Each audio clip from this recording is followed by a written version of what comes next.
So if you're anything like me, you probably get asked questions all the time. So you can get asked questions with your blog. So people put questions in blog comments, get asked questions on social media. People can email you. I get quite a lot of emails from people asking me questions. Perhaps you have a membership site and you get asked questions in there as well.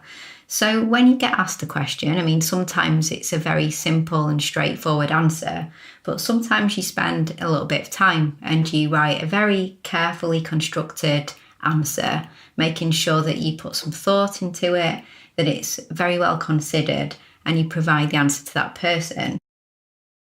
But I'm just going to talk to you about my ideas on how you can make the most out of all of that time that you spend writing answers to questions. So firstly, my recommendation is to keep a repository of the questions that you get asked and the answers that you provided. What I mean by that, I guess that's quite a fancy word. What I mean is like a spreadsheet, basically. So a record, keep a table. So in perhaps Google Sheets, which would be really good if you are going to be sharing that with other people, perhaps in your team, or in Excel, in Numbers, but a place that you can store the questions and then the answers that you provide. And then it's a good idea to perhaps kind of categorize some of those with a view to what you could potentially do with them in the future.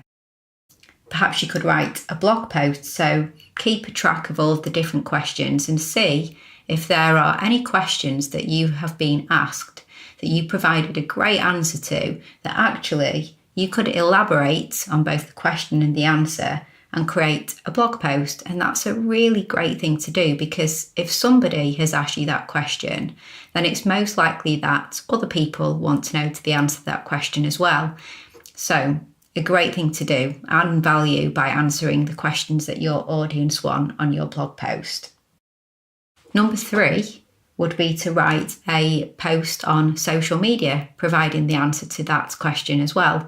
So again, if somebody's asked that question, then other people may want to know the answer as well. So why not put a post out on whichever social media channel you think is most appropriate?